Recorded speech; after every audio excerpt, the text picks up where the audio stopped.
The Easter story. It was very exciting day in Jerusalem. Jesus had arrived in the city for the festival of Passover, riding on a donkey. Cheers rang out from the crowd, and palm leaves waved in the air. Everyone had come to see their king entering the city. "God bless the King who come in the name of the Lord," they shouted. Everyone wanted to show their love and respect, and many people laid down palm leaves for the donkey to walk upon.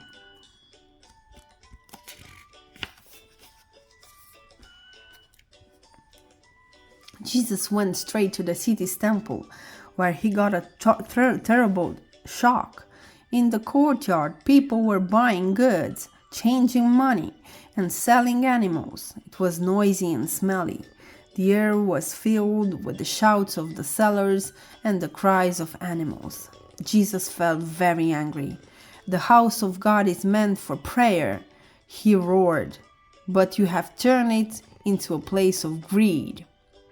He knocked over the tables of wares, and coins fell to the ground. The sellers hurried away, making room for people to pray instead. Jesus' supporters cheered, but the chief priests were furious. "He wants to destroy our power over the people," they whispered. The priests controlled everyone by making them feel afraid, but people listened to Jesus because he talked about love. "If only we could get rid of him," said the priests.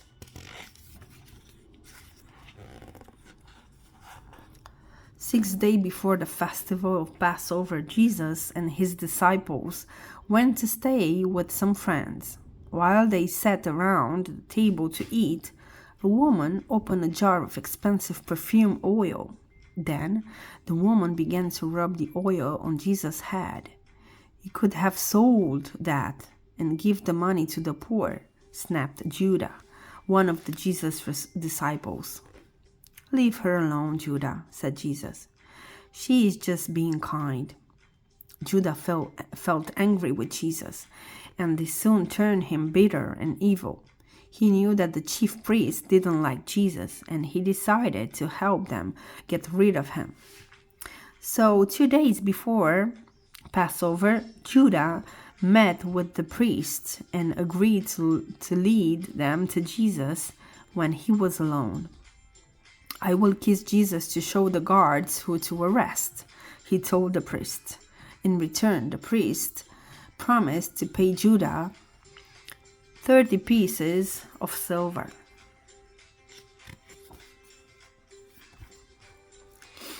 However, Jesus knew that the priests were plotting against him.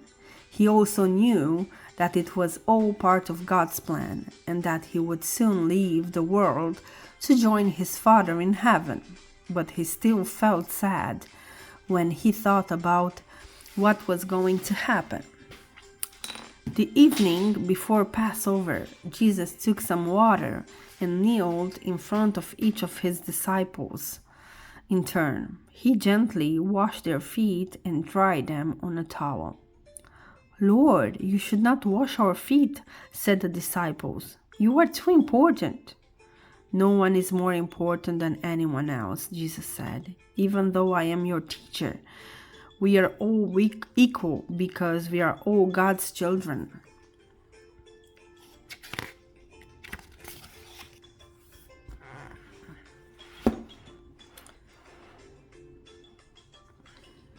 When the day of Passover finally arrived, Jesus and his disciples sat down together again to eat a very special meal.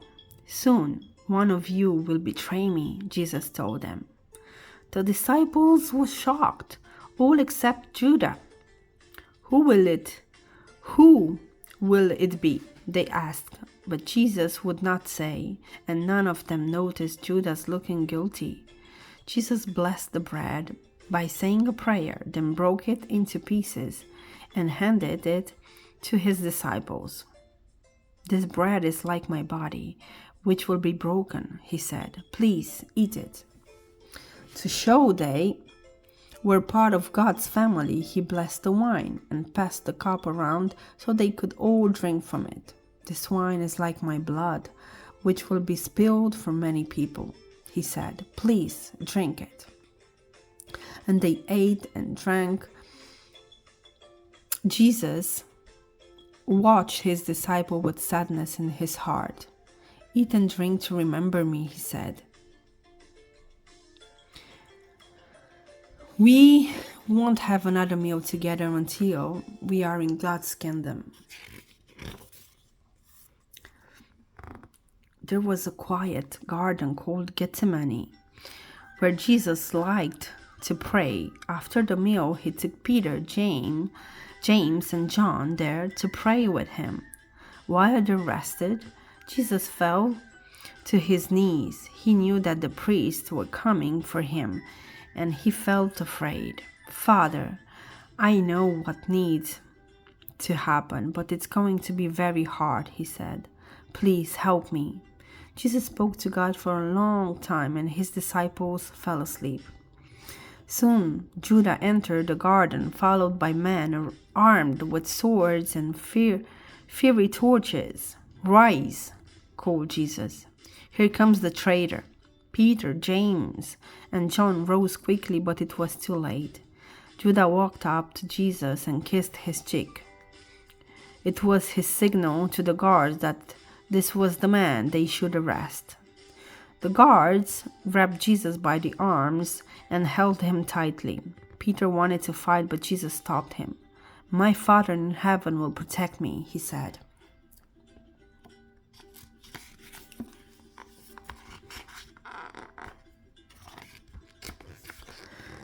The chief priests took Jesus to Pontius Pilate, the Roman governor.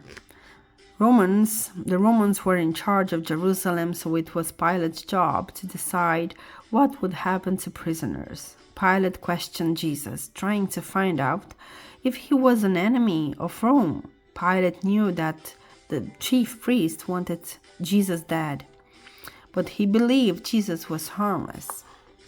Early the next morning, a large crowd had gathered. Do you want me to release the king of the Jews? Pilate asked them. The chief priest had already talked to the crowd and told them lies about Jesus. No, the people shouted, crucify him. Why? Asked Pilate. What crime has he committed? But the crowd just kept shouting. Pilate was a weak man, and he wanted to please the people, so he told the guards to beat Jesus, then handed him over to be crucified. The soldier dressed Jesus in a purple robe.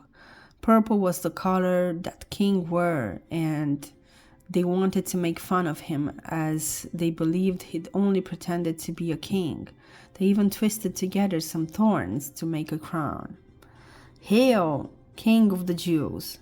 They shouted, laughing and mocking him. Then Jesus was forced to carry a heavy wooden cross through the crowded city streets. All the way, people jeered and shouted at him. It was very different from the way he had arrived in Jerusalem.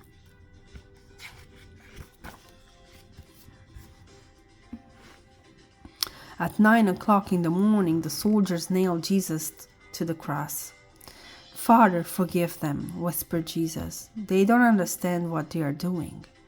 Jesus was in a great pain all day, and it became harder and harder for him to breathe. A crowd gathered, shouting nasty things at Jesus and making fun of him. If you were really the Son of God, you would save yourself, they jeered. Come down from the cross. But Jesus did not reply. The sun went behind the clouds, and the sky became dark and stormy, but the crowd and the priests kept shouting their cruel words. Finally, at 3 o'clock, the Son of God took his last breath.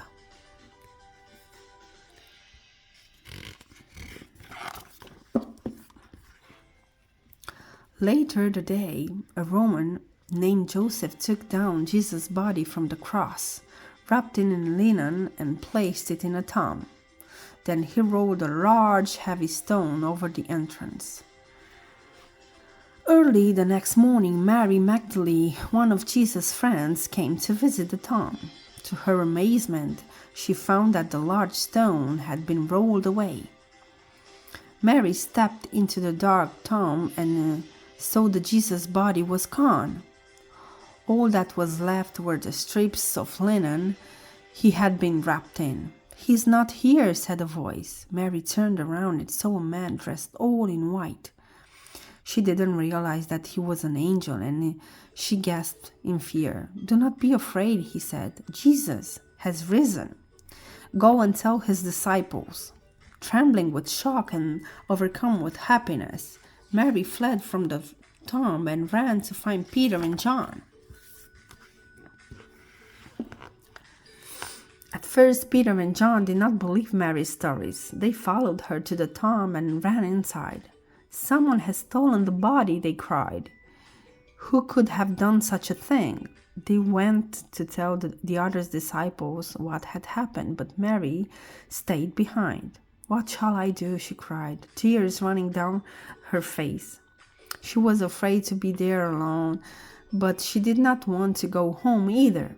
"Mary," said a familiar voice. She knew Jesus' voice at once, but how could it be him? Then the man she recognized stepped forward. "Master," cried Mary, falling to her knees before him. "Tell the disciples what you have seen," said Jesus. "It will soon be with my Father in heaven." Mary ran back to find the disciples. "I have seen my Lord with my own eyes," she cried. "He has risen from the grave."